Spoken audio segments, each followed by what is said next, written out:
5, 4, 3, 2, 1. We have ignition. Strap in. You're about to listen to the hottest sounds in the mix. In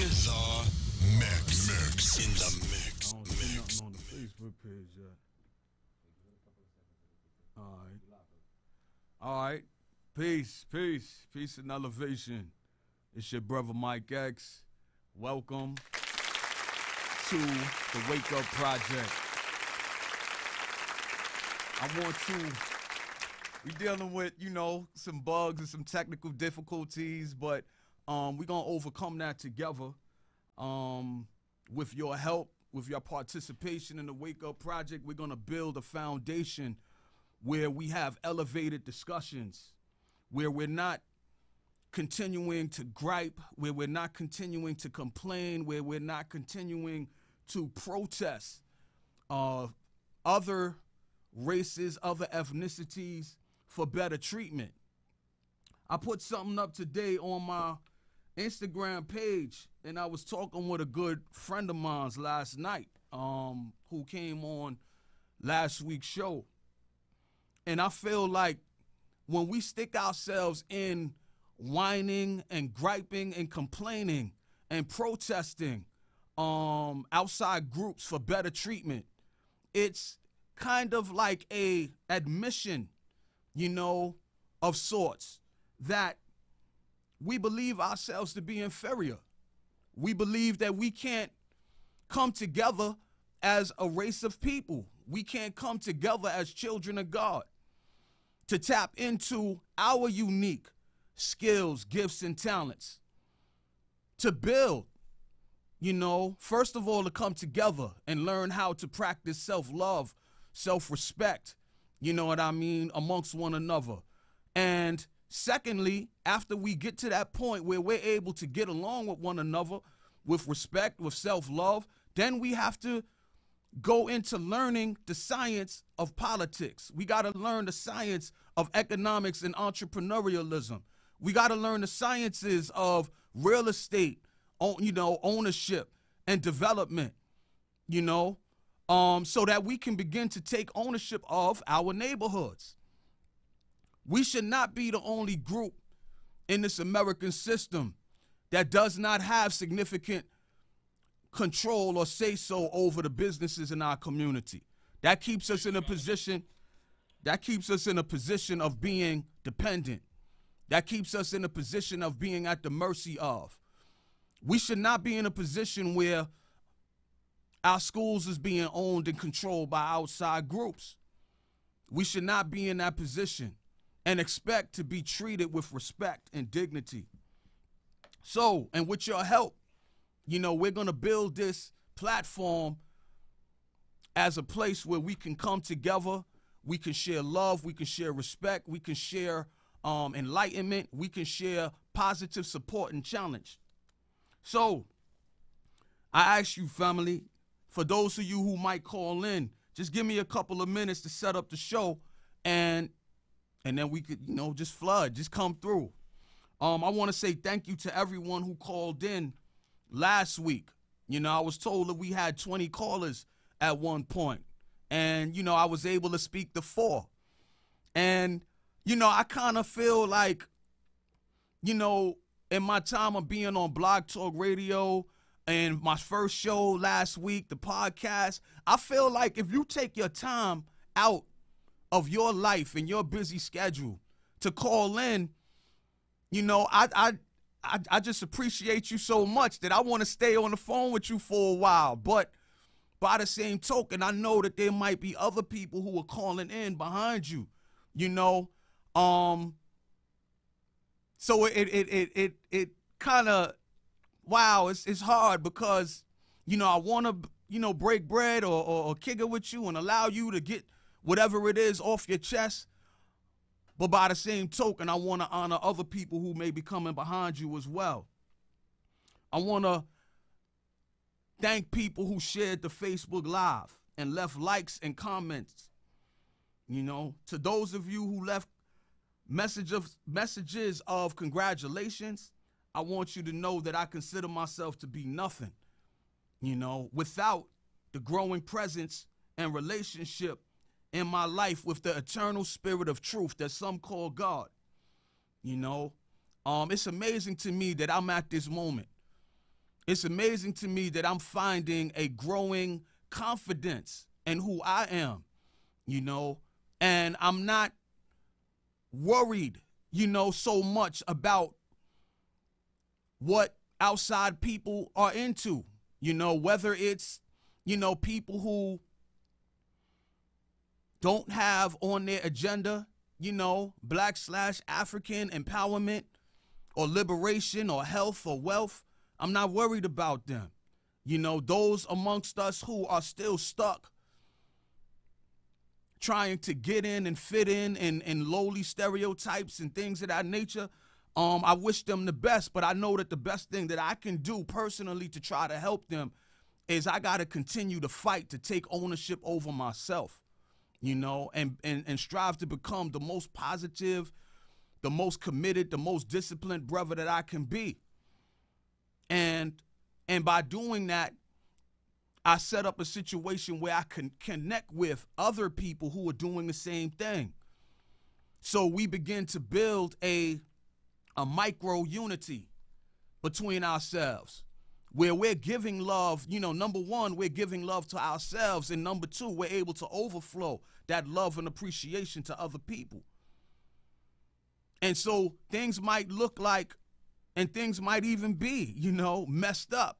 But when people come together and on that wavelength and they begin to commit themselves to their own healing, their own redemption, their own regeneration, and they begin to join on with other people who are doing the same thing, that's how unity comes into being. There's not going to be one miraculous wave of your hand and now we got, and I said this last week, where now we got millions of people together. And anybody who's waiting for that to happen before they feel that they can begin to make power moves in their own life, you're wasting a lot of time. And believe me, I know that personally because I was on that path at one point. I was one of those people who, until we get this group together, we're not going to be able to do. Nah, man. Nah. You have personal power. And you got to begin to exhibit that personal power for the best of yourself and others. When I talk about the eternal spirit of truth that some call God, I want you to know I do believe in a higher power, but not from a religious perspective. Religion is based upon rituals and symbolism a lot of times. It's rituals and symbolism. If I show up at this particular place at this particular time, and I sing these particular songs, and I may then I'm good. And that's not the truth. That's not the truth. You have a lot of people who have been participating in religion for a very long time, and they are just as caught up in the weaknesses, the addictions of the flesh, as somebody who's not participating in the religion. The difference between religion and spiritual striving is when you're seeking higher truth, you're striving to come up into oneness with the highest truth that you can particularly comprehend at a particular moment. You are transforming, you are overcoming fleshly vices, or at least you're striving to challenge yourself to do so. You are overcoming the control of worldly people and worldly cliques. And you are transforming yourself through applying truth to your life to be free to do things the way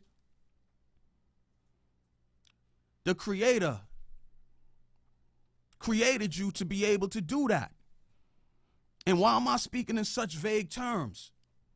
Because for me personally, I believe that the Creator is too big to put into one little box, called Christianity, one little box called Islam, one little box called Buddhism or Judaism or, whatever, Moorish science or Hebrew this, or the Creator is too big to be put into one box. And the people who strive to put the Most High, God, eternal spirit of truth in a box a lot of times, and then they claim ownership over that box. It's a political game that they're playing of divide and conquer. You know, I'm going to be God's representative on this planet, and you got to bow down to me. In order for you to worship God, you got to worship me first. And I'm here to say that, no, we don't have to do that. We don't have to do that. Of all creatures on this planet, human beings have been blessed alone with the capacity to come up into the thinking of the Almighty, you know, degree by degree. As you submit yourself and you seek truth and you seek to submit to that truth, you know, and when I say submit to that truth, because a lot of people have problems with that word submit, you know, we got too much pride, we got too much ego to be talking about submitting. But even though we got pride and we got ego and we don't want to submit the truth, we submit to lowly practices every single day of our lives. We submit to wrath. We submit to anger and jealousy and sloth and procrastination. We submit to, you know, materialism, you know, that some people call it retail therapy, you know, where you don't really have significant control over your life and you don't necessarily feel like you're living up to what you were created to be able to rise to. So you do things to try to make the suffering a little bit easier, you know, to deal with. So a lot of us, man, we work for other people, you know, the whole entire week, man. And just as long as I can have some drinks at the end of the week, I'm good. You know, I'll continue to submit to that. I'll continue to submit to somebody else being in control over my life, being able to tell me when I can work and how long I need to work and how much I'm going to get from them, you know, for that work. You know, we got to challenge ourselves to rise above, family. I want to talk about blame versus responsibility. The blame for a lot of what's going on in the black and brown neighborhoods, you already know it's the system. You already know that we came up under a system of enslavement. You already know that we came up under a system of Jim Crow and segregation.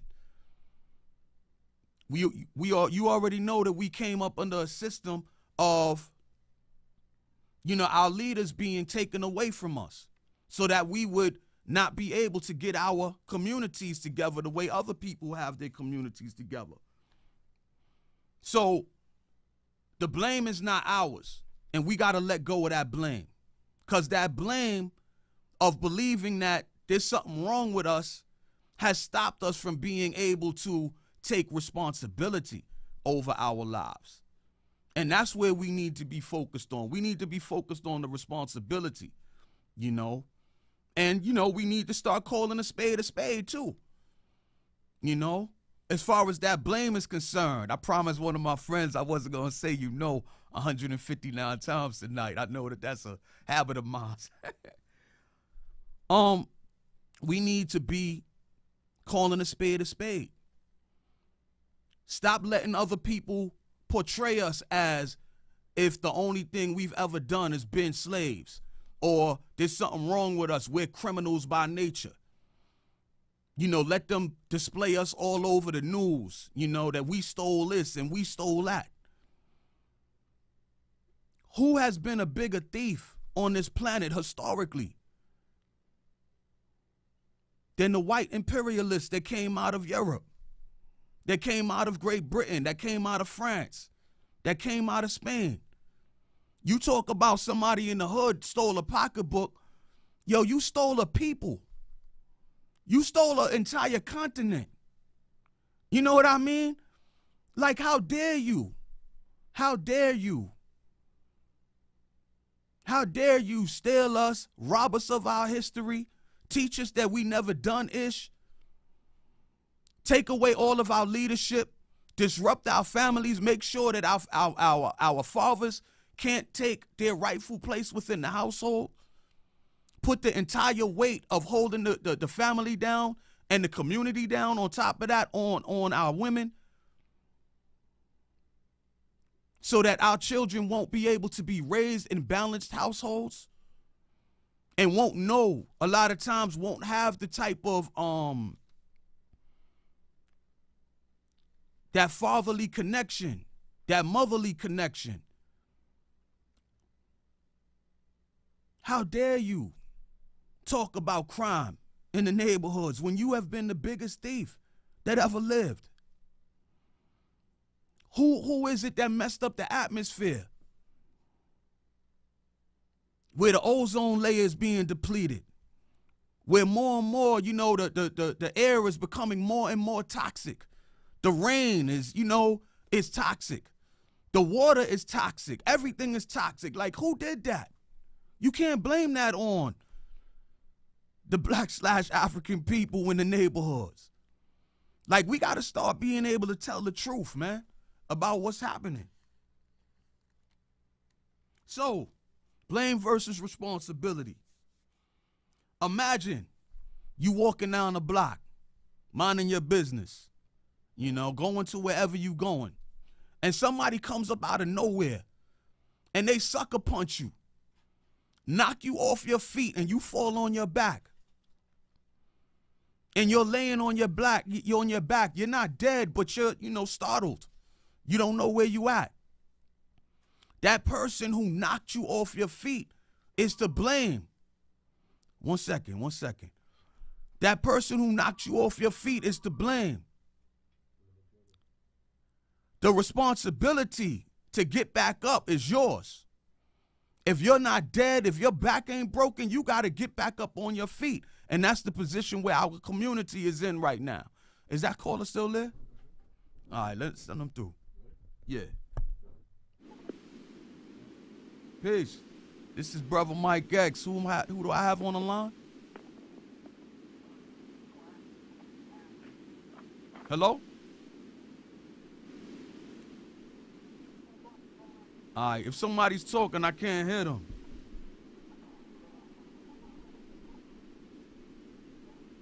Yeah. How about trying to, hang up and call right back, and we'll bring you right through. All right? Yeah. So, that analogy. Now, you've been knocked off your feet. The person who sucker punched you is to blame for you being on your back. But if after a while, if you're still alive and nothing is significantly broken or anything, and you're still sitting on the ground after a day, after 2 days, after a week, after a month,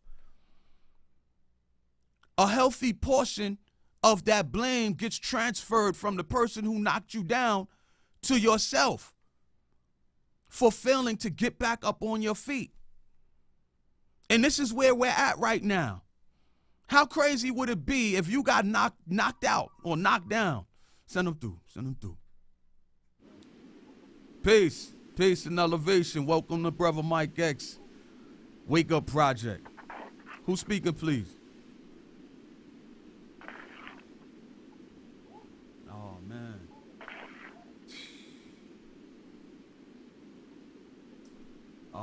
I don't hear you. I thank you for calling, but I don't hear you.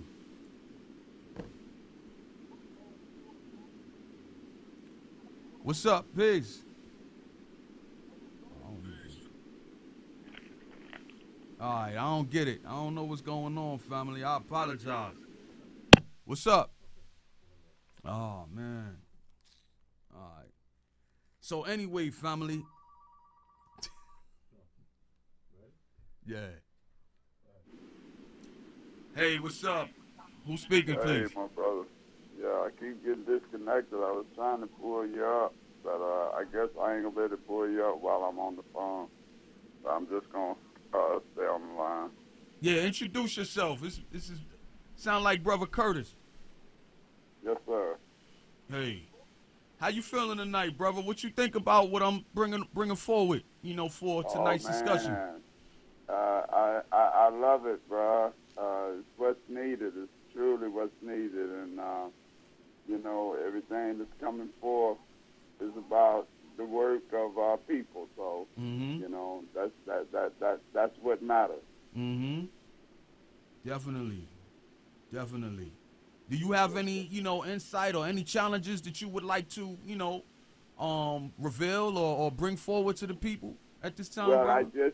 I just chimed in. I want to get kind of, you know, on base on where you brothers are going. Got you. So that I can, you know, elaborate my portion of understanding. Already. Definitely. Okay. All right, brother. So definitely call back in. And I appreciate you as always, brother. That's what I'm gonna do, and then I'll pull you up, and then I can get a little insight. I can hear what you brothers are talking about, and then I'll just call back in, and then I'll be able to touch base on what you're elaborating on. Definitely. Yes, sir. All right, family. Thank you. All right, brother. You brothers keep doing what you're doing, and know that you're doing the work of power greater than ourselves. So, you know, we speak to people through us. So, you know, and that's the main thing. As long as we're speaking to them through us by power greater than ourselves, we know that it's incorrect. I mean, that it is correct.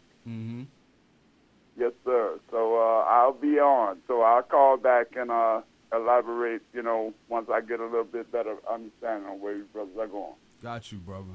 Love, peace, and elevation, brother. Peace and elevation. Yes. All right. Another call. Yeah. Hello?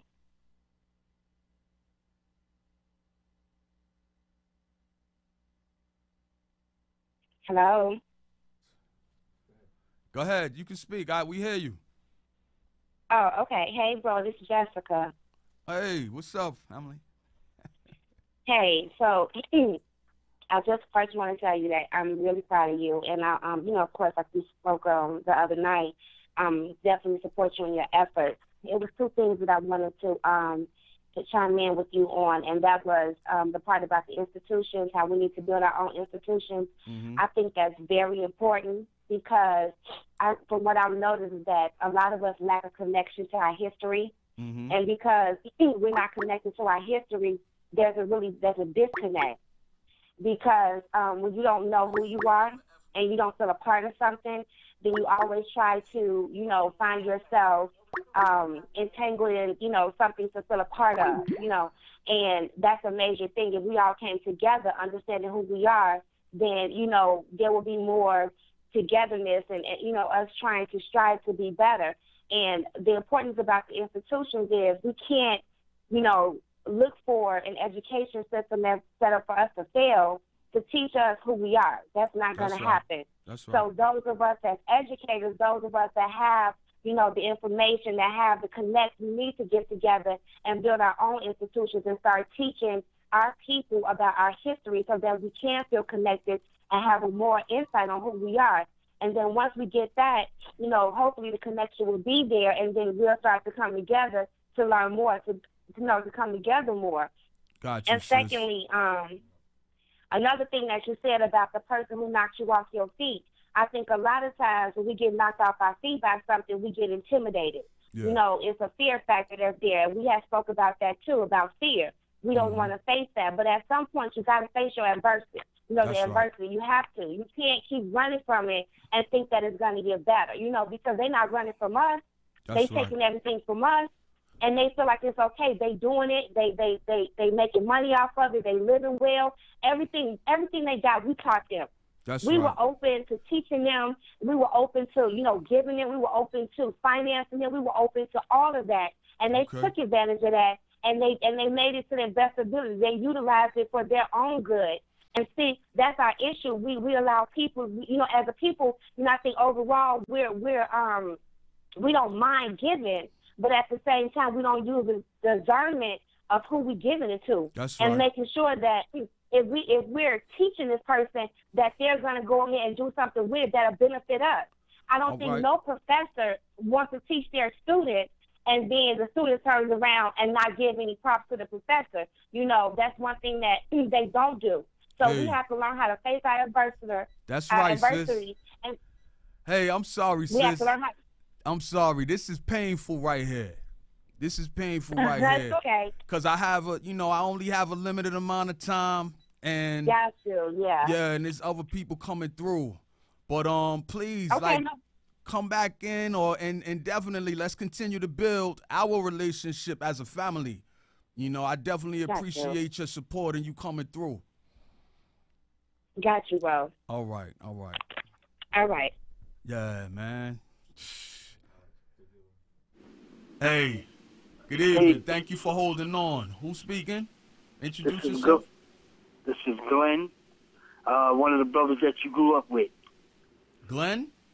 Yeah, Glenn from Edenwald. We went to Evander High School together. Okay. Okay. Yo, like I've been saying, man, I appreciate what you're bringing forth to the community. Our community needs some more positive speakers like yourself. And I just want to tap in on one thing you was talking about. Okay. The black community is on their back because they've been knocked on their back so many times. So they're used to it now. Nobody wants to step up. They so used to it that it's part of their everyday life. I feel, this is what I feel. I can't speak for everybody else, but if one person step up like yourself, you can get a lot more people to follow behind you or to collaborate on the things that means something to us. But then you got the people that's used to this, that don't want nothing. So it makes it hard for both sides. But if we stay positive, we can get a lot done. So that's how I feel. And I just want to congratulate you on the things that you do. You know, I've been following you on Facebook. And this is Glenn from 1159, man. We went to Evander Towers together. Already. All right. That's what's up, you know. And I've been trying to, talk with you. And yo, man, I'm very touched by what you're doing. Some of the things that you've been doing, and I caught on Facebook, I've been writing back to you. Yo, it empowered me to make me feel a whole different way. As far as, yo, we got somebody out there that's trying to do something that's in the same age bracket that I am in. And we need to get these younger people to understand that. You know what I'm saying? You're not by yourself out here trying to do what's good for a community. There's a whole lot of people trying to do it. It's just that some people are scared to voice their opinion because of the feedback they're going to get or the how they're going to be looked at by their peers. And one thing that you said that made a lot of knowledge, you can't worry about what people think about you. That's right. You got to worry about what you think about yourself because you have so much power that you don't even know. No doubt, family. You know? So I just want to lay that down, man, and congratulate you again and ask you to keep doing what you're doing because I'm right here. Yo, I thank you so much for saying that, family. And yo, to God belongs all the glory, man. I wouldn't be here. I wouldn't have that fire that I have in my heart and in my belly, man, for our people if I wasn't supposed to do what I'm striving to do, man. And this might be my baby, you know what I'm saying? But I'm looking for godparents, you know what I'm saying, to help protect this baby, to give this baby a chance to grow and flourish, man, to become something that we all can benefit from. So I'm definitely going to stand in the gap for as long as I can until, others find their positive path and purpose, Right. And we're, our gifts, we all have unique talent, skills, gifts, creativity, and imagination. Some of us is technologically inclined. Some of us are good speakers. Some of us are teachers. Some of us are nurturers. We all have something to offer. You know what I mean? The power that we have. And we just got to continue to look for that purpose and share that purpose. Right. That's right. So that's the power that we have within each other. And if we bring it together, we'll be stronger than they ever known. That's because right. Right now, you know, black people spend so much money that we run the community and don't even see that. Yeah. We don't even see what we're doing. Yeah. Only a little handful of us see what we're doing. No But doubt. if the whole big picture comes through, you know, without having animosity against each other, without face fighting each other every time you see the next black man walking by you, smile and say hello. So It's not going to kill you. It's not going to kill you, no man. doubt. If anything, it's going to build you up. Already. On that note, You know? brother, I'm sorry, man, and this kills me, man. I tell you, you don't even know. You know, I've been going back and got other forth. callers, man. Yeah, man. I just But wanna yo, say check peace and this though. elevation. What's up? Check this. We don't need everybody to start. That's right. And we don't need to feel like we could save everyone. That's You right. know, everyone, no. Work with those who are willing to work with themselves and you. And That's it's not like we selling out. I used to have this No. mindset where I wanted to save the entire community, and I actually tried to do that. You know, I stood up in Eden Wall. I stood up in Eden Wall. I ran for the community school board. I became the tenant association president. I stood up against one of the city councilmen at the time who is now serving time in federal prison. What? Who's now serving time in federal prison. And it came back through the grapevine that this dude was trying to get somebody to hurt me because I stood up the way we're supposed to stand up. You know, so I'm just sharing some stuff with you. You know, so I tried to pick up the community, and trying to pick up the community by myself, and not to say that I was by myself because there was others, but it nearly crushed the life out of me, man. You know what I mean? Wow. So what I realized is number one, you got to save yourself. You got to You save know, yourself. and That's then right. you work That's with right. other people who are willing to work with you. We don't need 150 people to start. We don't need 1,000 we people don't to need a start. protest. All we don't need is a protest. couple of people. That's And we right. start All we from need. there. And That's we all we build need. slowly but surely from there. You know, but having said that, brother, you know, look out, man, and please, yo, let's exchange math, man, through the DM or through, you know, instant messenger or whatever. And we're going to be doing some good things this summer this year is ours. You know, That's what's up. when we tear ourselves out of settling for being stereotypes, when we tear ourselves out of fleshly focus, you know, on all that's wrong, and we begin to focus on all that's right, a lot of things is gonna start happening for us. So having said that, family, you know, thank you for calling, man, and I appreciate you. me. And we're gonna continue, man. Thanks for having me, man. Peace Already. and elevation. King Already. Fame Entertainment. All Peace right. and elevation. Thank you, family.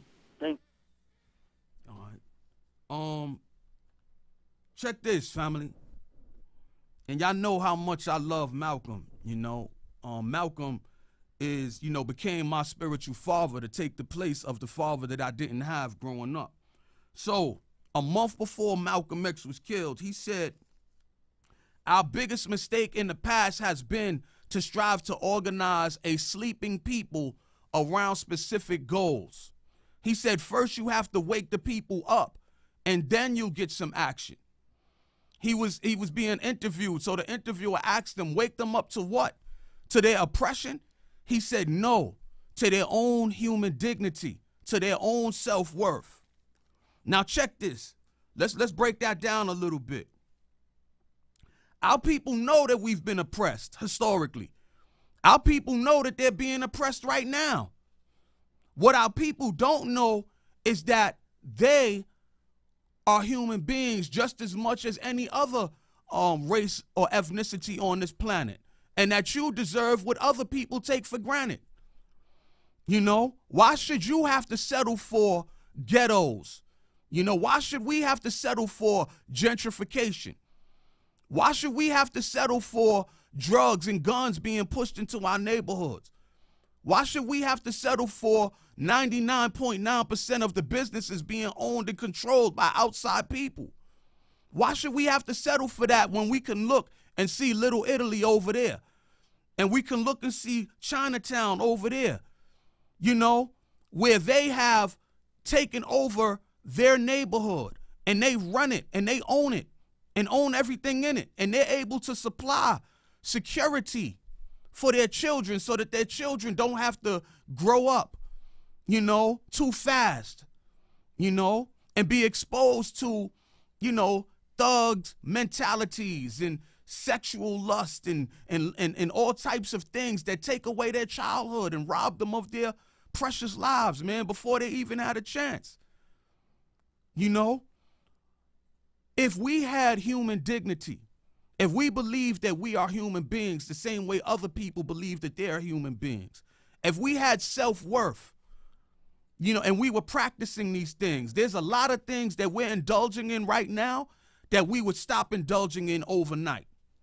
If we was awakened to the fact that our lives are precious, that our lives are gifts from the Most High God, and that our lives, for as long as we have them, is our opportunity not to be walking around grumbling like life is an itch and then you die, but walking around every day you wake up learning and knowing that you are a vessel to where if you practice self-love, you can begin to overflow that love into your relationships with your family, with your friends, with your loved ones, with your neighbors. It's not about us having to wait for the police to bring peace to our neighborhoods, because a lot of times when the police come into our neighborhoods, they come in with an inordinate amount of fear because they've been looking at the movies, Menace to Society. They've been listening to the rap music, man, hearing people talking about killing the rival crew's grandmother, man, to a dope beat. They've been seeing how we've been portrayed as savages, criminals, you know? And so when they come into our neighborhood, they're afraid. And you know what else, family? What I've witnessed in my time of being active in the community, a lot of times there's members of our own people who are living in fear themselves, who are calling for the police to come in. They're calling for a greater police presence because they don't know how to practice love and unity, you know? So our biggest mistake, that statement, our biggest mistake in the past has been to strive to organize sleeping people around specific goals. First, you got to wake them up to their human dignity. The way you do that first is you got to fight for your own human dignity. You got to fight for your own self-worth. When you know better, you have to begin to strive to do better. And that's the thing. I'm nearing, like brother said, I'm nearing 50 years old. I'll be 50 in a few years. And what's crazy, man, is for the first 20 years of my life wasn't mine. My life was lived in the darkness of ignorance, not knowing that I was special, not knowing that we are special. It wasn't until hip-hop came along in the late 80s, early 90s, that I began to get a snapshot of believing that I had worth. Send them through.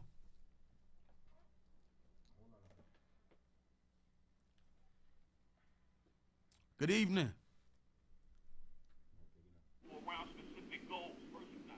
Peace. Good evening. Who's speaking, please? This is Veronica from Chicago. What up, sis? So what we up, had. Brother? I don't even know. I just heard some beautiful stuff. It just empowered me so much. You were talking about, you know, what Malcolm X would say, wake people up to what?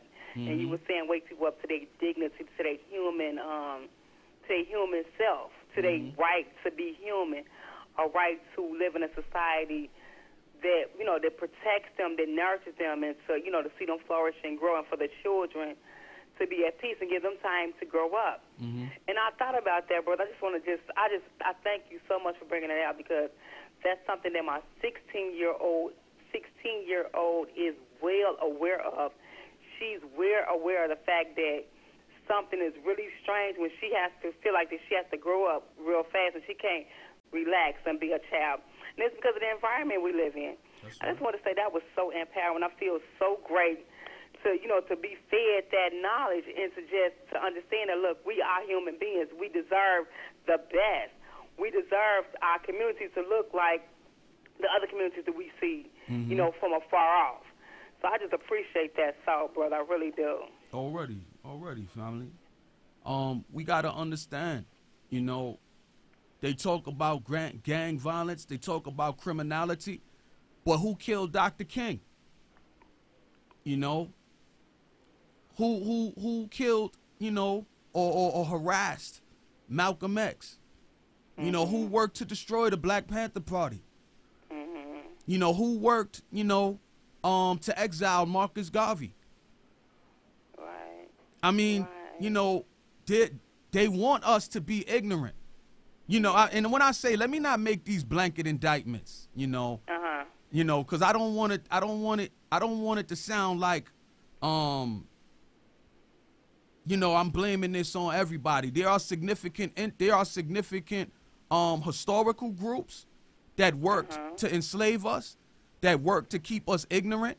They made it punishable by death for us to learn to read and write once upon a time.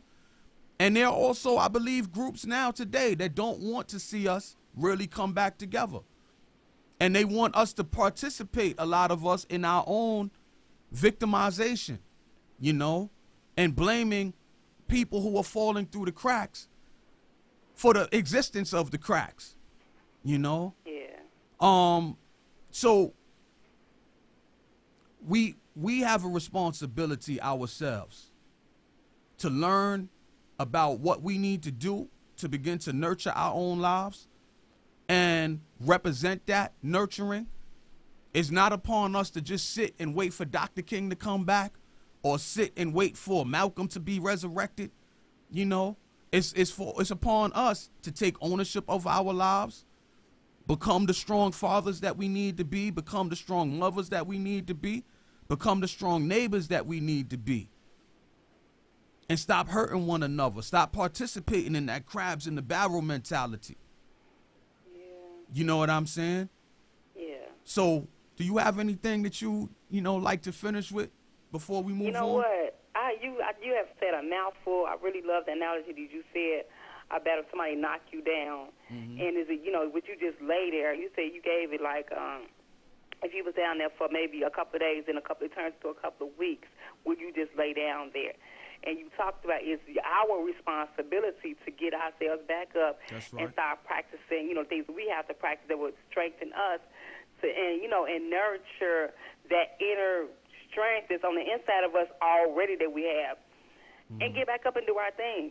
But one thing I do want to ask you, good brother, because you made an excellent point about the self-love and to become reminded that we are human beings, that we have dignity. Could you please give us a small practice of what that looked like for the listeners that might listen to this maybe, I don't know, a couple of months from now, you know, somewhere down the line, somebody's going to listen to this podcast, and they're going to want to know, how do we practice earning our dignity back for our own individual selves? I'll answer that like this, sis. You know, Malcolm said, he said, history is a people's memory. Without it, they are demoted to the level of the lower animals.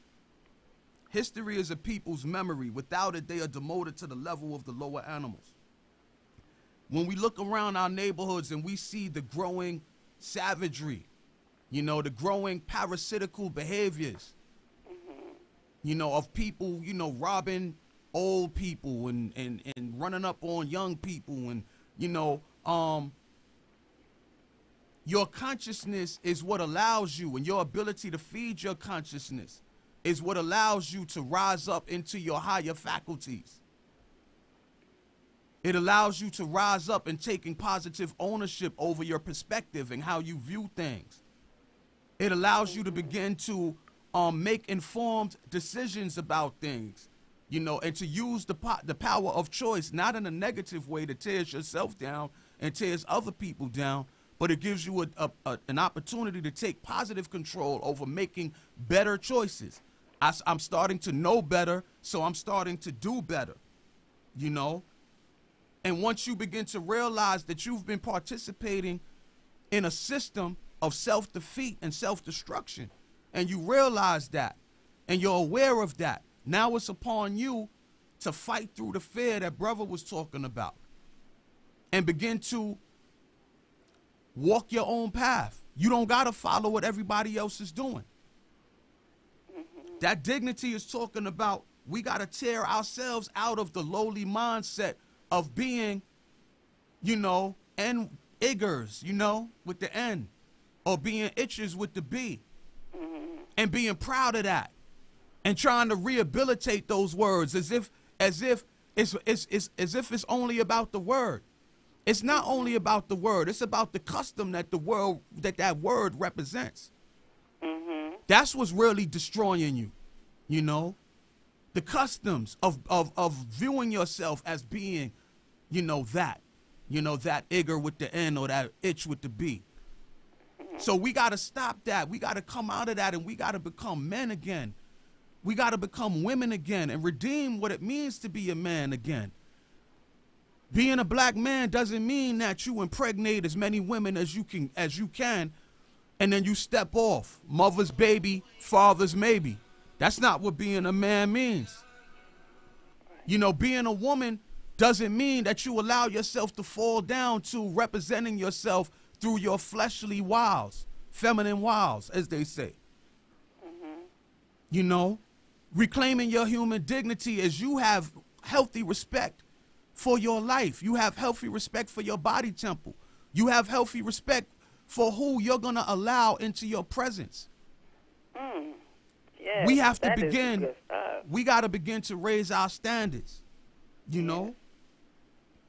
And we got to, we got to seek and come into a knowledge and practice of not just knowing our history and culture, but growing in that relationship with the truth. God, truth is universal. And they say that human beings only they only use 10% of their brain capacity. And that's the best. That's the best, the people who's like throwing up skyscrapers, you know what I mean? And building cell phones, that have the wireless signal. They're using 10% of their brain capacity, doing those miraculous things. So if the people, if they're doing those miraculous things with 10% of their brain capacity, how much brain capacity you think we're using in the city, in the projects, in the ghettos? Wow. Only a small sliver of that. Yeah. So you got to be someone who begins to seek after truth. Yeah. God gave you the opportunity to discern truth, to discern as much truth as you're willing to seek. So I say get greedy with it. Yeah. It says in the scriptures, you shall know the truth and the truth shall make you free. That's right. In Islam, the Prophet Muhammad says seek knowledge from the cradle to the grave. But by a lot of us, we don't read, we don't study. A lot of us have become intellectually lazy. Yes, true.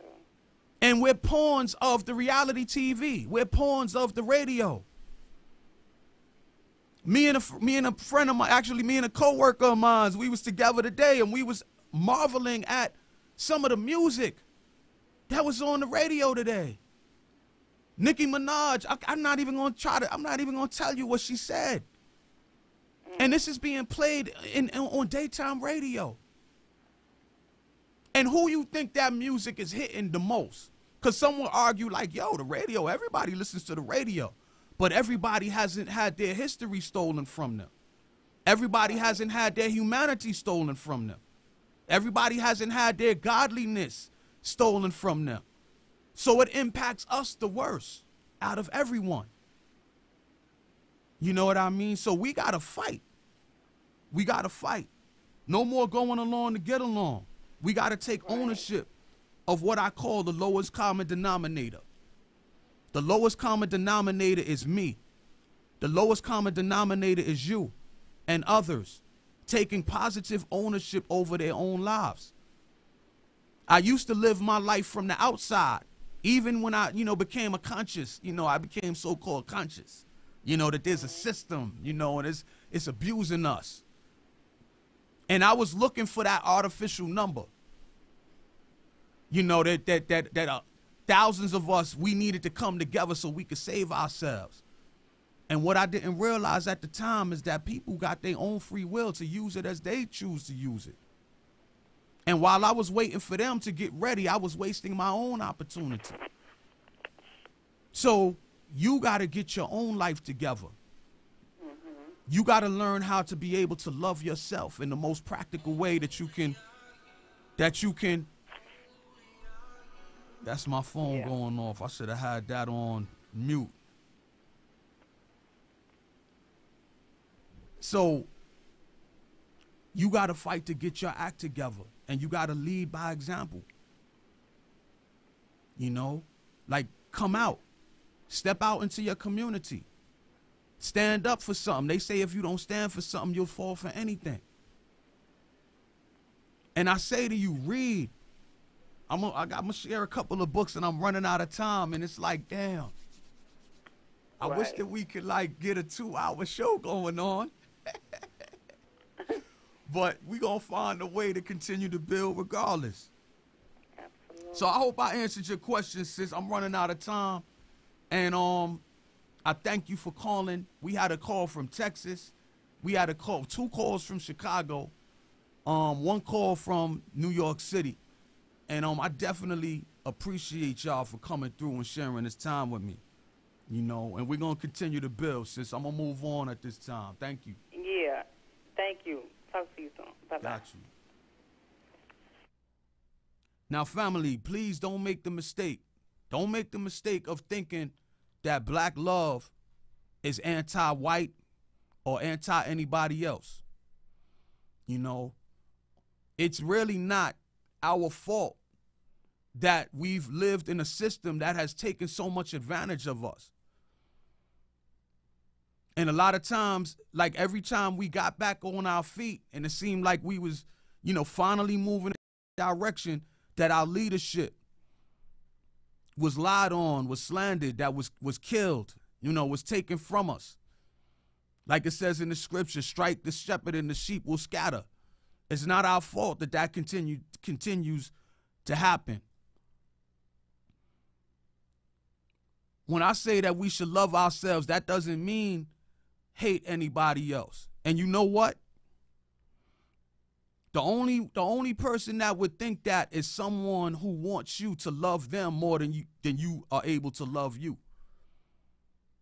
It's someone who has a narcissistic type of attitude that wants to portray themselves as if, you know,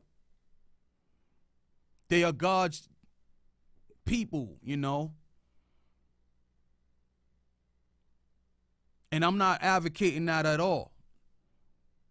Hate is toxic. Hate is poisonous. Hate keeps you stuck to the thing that you hate, where you're not able to move on.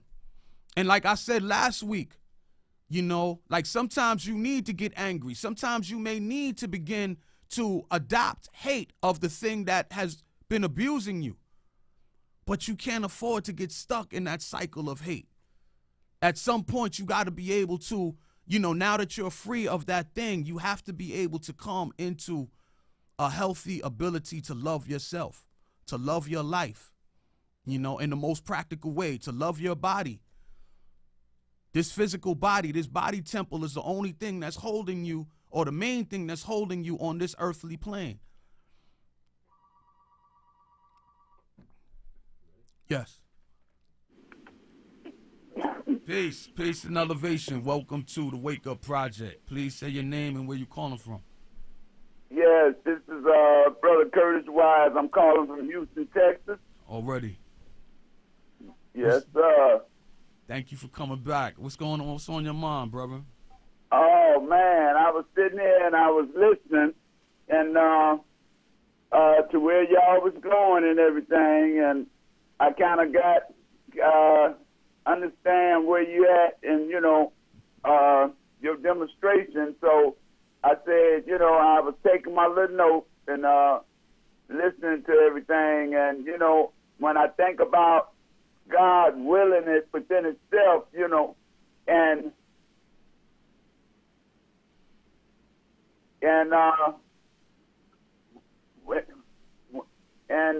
like I was, you know, kind of was grasping, and it gave me some thoughts and about what it is when I think about God's willing and how things are going on in society today within itself, and our people are out there, you know, like you was talking about the N's and the B's and how these brothers and sisters is disrespecting one another, and oftentimes is unconsciously, because they think this slang is what it's about. And this slang is degrading the people. And when ones understand that it's a degrading, you know, we have to think about that God's willing. And when we think about how God has placed things within our heart that we know within ourselves, that we disrespect within ourselves, there's a loss. So as one speak on God's willing, we're speaking on the blessings that God has, that brings to us through the storm that comes across the road that we walk every day. But see, we can't think about the roads that we walk. We must think about the roads that's within the mind. And we get into the mindset of what it is that we need to make corrections within ourselves. Because when we think about the degrading, we're degrading ourselves.